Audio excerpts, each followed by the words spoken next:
The biggest housing law in nearly 20 years just took effect. And the first question that I had when I heard about it was, how does this law affect ordinary people, people like you and me, people in retirement?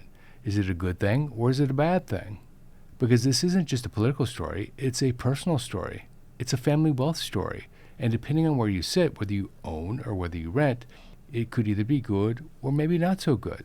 Up next, I'm going to explain this to you in plain English because these have a tendency to be written by lawyers, for lawyers, and explain to you exactly what is in that new law. And most importantly, I'm going to show you what it means for your specific situation and what options it might create for you. All right, let's jump into it. Let's start off with what was actually signed into law on July 11th, 2026.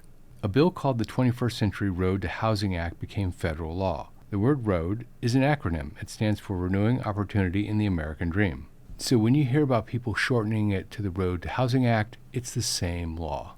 It passed with numbers you almost never see in Congress anymore. The Senate passed it 85-5 and the House 358-32.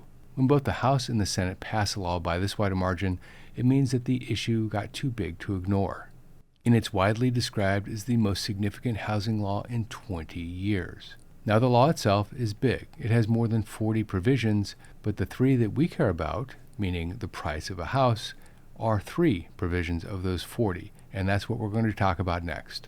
What are the 3? First, new limits on the largest investors buying single-family homes. Second, a push to build more housing by cutting red tape. Third, financing help aimed squarely at buyers. Everything in this video comes back to one question, which is, what do these provisions do to the price of a house? The one you own or the one you want to buy?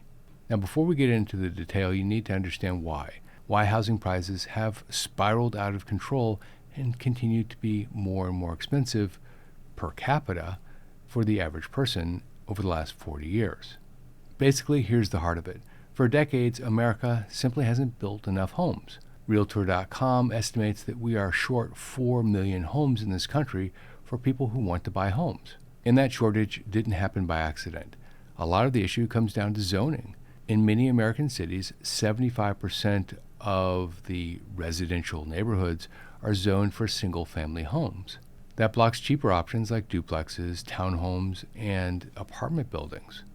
And a sign of how starved the market is, the homes available for sale historically have been largely existing homes that are being sold. But today, the new homes are the largest contributor to inventory. Now, that's not because builders are building a lot more new homes than in the past. It's because people aren't selling. And then you supercharge the problem by 2 very specific issues. The first is that after 2008, big investors bought up a lot of cheap homes that were either in foreclosure or close to foreclosure. That pulled starter homes off the market that people would ordinarily buy. Then came the pandemic. And when the pandemic hit, interest rates went down to 2.5–3%. And fast forward 6 years, nobody wants to sell because their interest rate is so low. Now, when you put all that together, the math turned hard for a family budget. The average price of a home in June 2026, $440,600, up about 50% from 2020. So more people, too few homes, rules that blocked the cheaper kind of homes, and 2 shocks that spiked prices. That's the setup, and the new law tries to work on all of it. Now, what if you already own a home? Well, this is the question that's in the headlines. But let's separate what's in the headlines from the reality. First, the law puts a cap on big investors. If a big investor owns more than 350 single-family homes, they are barred from buying new homes. The goal is pretty straightforward. In many markets, particularly in the Sun Belt, big investors bought up all of the homes, they made cash offers, and regular buyers of homes, families, couldn't compete. Now, to be completely candid on this point, the headlines make it seem like a bigger win than it really is. Why? Because a big investor simply needs to open up another LLC and they can continue to buy. The next point is that big investors are already slowing down new home purchases. They've made a decision to put their capital elsewhere. And the final point is that the cap only applies to existing home sales, not new construction. So a big investor might be capped on buying the home that you're looking at that's available for sale from someone else, but not the new home being built right next door to it. And the actual percentage of homes being sold to these investors, well, people think it's a large number, but the fact is it's about 2%. And that number is getting smaller. It's been decreasing every quarter for the last 7 quarters straight. So what does this mean? Well, a little less investor competition around you, I suppose, but this provision isn't going to move prices overnight. Now, if you're buying or downsizing, this means that there's less of a chance for you to get outbid, and there's more inventory available, potentially anyway. Fewer cash offers help too. When an investment firm isn't jumping in front of you with an all-cash offer and you go out to get financing, the seller will give you a lot more consideration than if someone came in and just said, I'll pay cash for it right now. And of course, that's the whole point on the buyer side. But affordability is still hard. Interest rates are very high compared to historical rates, and prices are at near historic highs. In fact, Redfin estimates you need a household income of $117,000 to comfortably afford the typical home. For a lot of retirees and their kids, that number is the real hurdle, and this law doesn't erase it overnight. Now, if you're downsizing, if you're a cash buyer, then this is a very strong position to be in because your competition is a family that needs a mortgage many times. So the buyer's takeaway is patience with a plan. The direction of the law is on your side. The timing means that help arrives gradually, over years, not by next spring. Knowing that keeps you from overpaying out of worry. Now, there's part of this law that is aimed squarely at the buyer, not the downsizer, but the home buyer, the new home buyer. The law expands financing tools. One of them is an FHA loan targeting small mortgages. Those are the smaller home loans used to buy lower-priced houses, the kind many bankers don't bother with because the profit is thin. Opening those up helps buyers at the bottom of the price ladder. And the law makes it easier to buy and finance manufactured homes.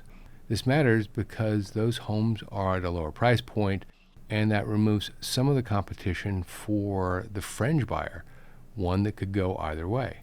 The law also streamlines costly, slow steps in purchasing, like appraisals and inspections. In some parts of the country, an appraisal shortage adds weeks to a closing, and this aims to ease that bottleneck. So why should you care, particularly if you own a home? Well, all of this is designed to make the smaller home more affordable. So if you want to downsize, that's an interesting option. And if you want to help a child out with their first home or their second home, depending on your specific situation, that is also an interesting option that is being opened up. Now, it's not a magic wand, of course, and these changes will take some time to work their way through the system, but directionally, things are moving, potentially anyway, in a better direction. If you're using spreadsheets to manage your finances, you're doing it the old-fashioned way. The fact is, there's a lot of problems with spreadsheets, everything from the wrong formula to the wrong cell, and any single mistake can make the entire output wrong. On this channel, we have 3 affiliate relationships. One is Bolden Personal Financial Planning Software. This is the personal financial planning software that I personally use. Bolden will help you with what-if scenarios, Monte Carlo simulations, Roth conversions, and a lot more. If you'd like to try Bolden free for 2 weeks, you can use our affiliate code. Go to go.bolden.com/Schmidt, and you can try their full-featured software free for 2 weeks. After that, it's just $12 a month paid annually. Now, if you're a downsizer, you have a double role. You want a good price on the home you're selling, and you want a reasonable price on the home you're buying. And here's how it works with this new law. The double role is good news, potentially anyway. On the sell side, prices are expected to hold up and even rise modestly over the next couple of years. So you're not selling into a falling market. Your equity is intact. On the buy side, the law slowly adds choices and trims investor competition. So the smaller home you're contemplating moving into sits in a market that's easing, not tightening. You get stability on the higher-priced home that you already own and relief on the smaller home that you're contemplating buying. And a bit of a warning, when a headline lands, people feel urgency. They feel like they need to do something this month. This law will play out over the months and years ahead. There's nothing urgent about the outcome from what happens with this law. And if your plan says stay put and age in place, this news doesn't change that either. The law shifts the background, not your timeline. And because the downsizers out there will potentially be selling and buying at the same time, it's important to model this out accurately so you get a good idea of the cash flows, what's coming in and what's going back out. The 21st Century Road to Housing Act is now law, and the three big elements of it, for those watching this video anyway: first, it limits big investors. Next, it encourages building more homes. And finally, it helps buyers with financing. If you own, you can breathe easy. The effect on the value of your home is going to be low and slow, more than likely. If you're buying or downsizing, the law leans your way. A little less competition, better opportunity for financing, and a little more inventory, potentially. Either way, it comes down to the same thing. This plays out on your timeline and your numbers, not the newest headline. That's the steady way to handle the biggest asset most of us own. If you like this video, check out that video. Over 40% of homeowners over age 65 have a mortgage. Also, don't forget to check out Bolden for your 2 free weeks. Go to go.bolden.com/Schmidt and you can get your 2 weeks free. This is Jeff Schmidt, and I will see you in that video right there. Holy Schmidt!